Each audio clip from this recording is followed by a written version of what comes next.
Oh, I see Mark Rice there politely waving his hand. You have something to say, Mark?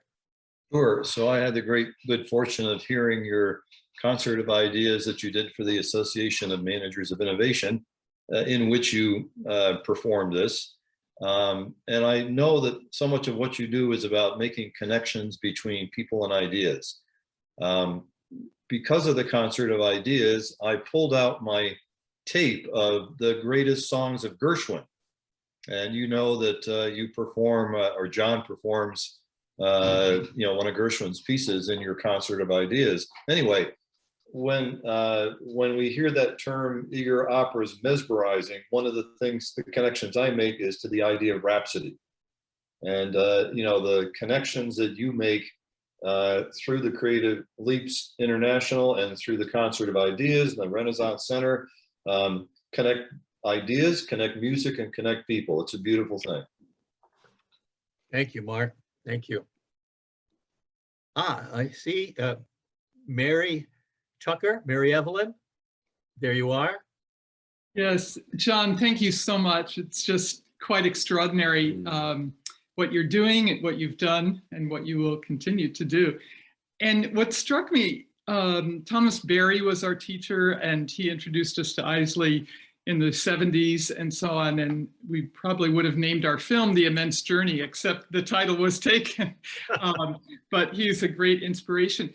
But you know what struck me as interesting in light of Mark's comment and in light of your extraordinary bridge building that you've been doing is the Center for Creative Leadership based in Greensboro, North Carolina. That's where Thomas Berry was also from.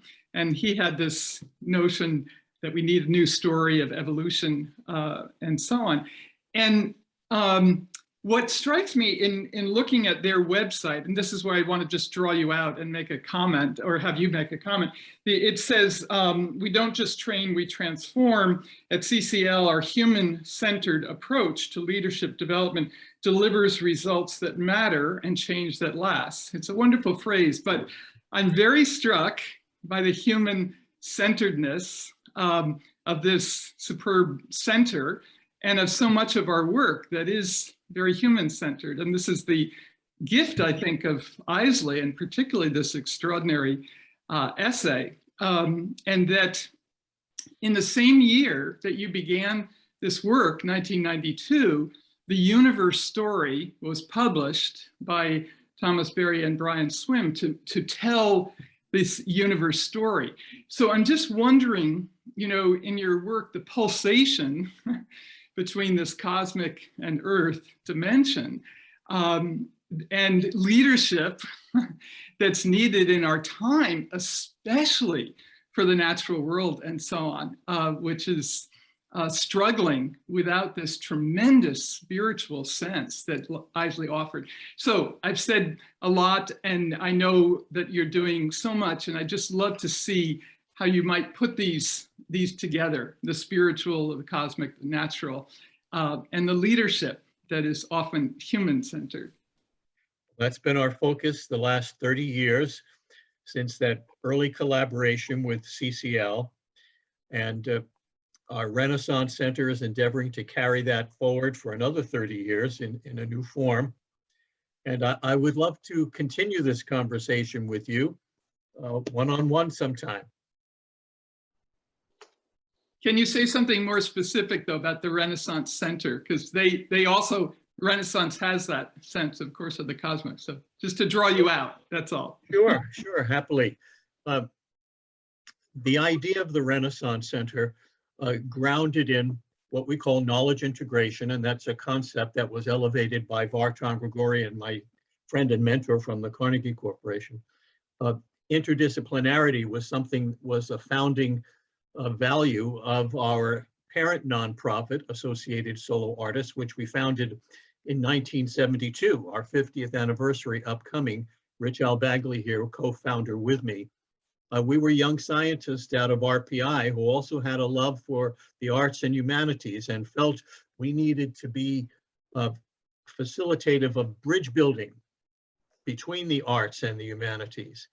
And we started with programs called the Physics of Music and the Music of Physics. And did our own version of the universe story, so to speak, in those days. And in the hundreds, literally hundreds of educational programs that all my colleagues from ASA and Creative Leaps have developed over the years. The Renaissance Center grew out of a brainstorm largely with Vartan Gregorian over at Carnegie as a way of helping higher education to move into the 21st century and to come to terms with the challenges that surround us now, and where we need leaders that need to their early formation during their teenage years in college. They need leadership training and entrepreneurship, original thinking to be part of their experience, in addition to all the academic subjects they may be studying at that time.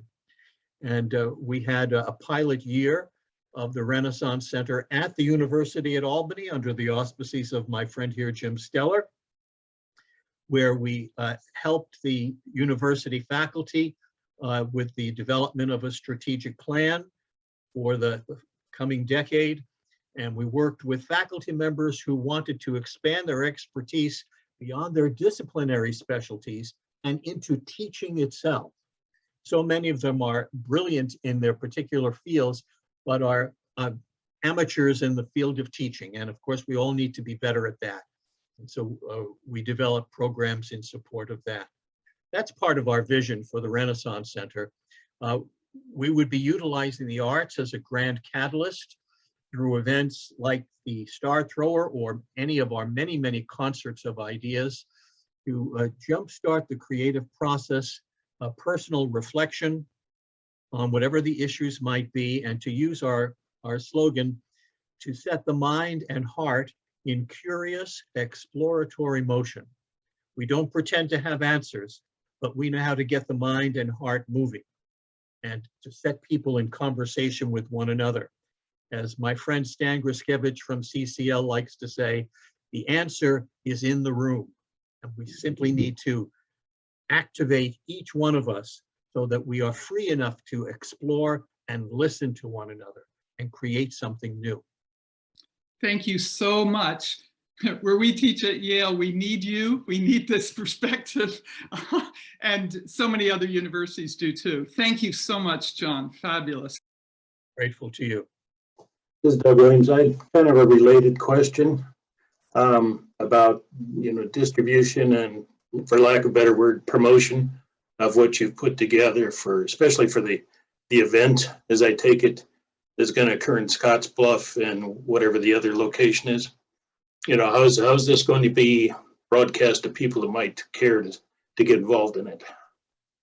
Well, Bing perhaps can expand upon this, but what I know thus far is that there is high interest in both Omaha and Scottsbluff, and that we'll be looking for a university in a city other than those two, where we might have yet another performance and engage the faculty and students in several days of activity inspired by the Star Thrower.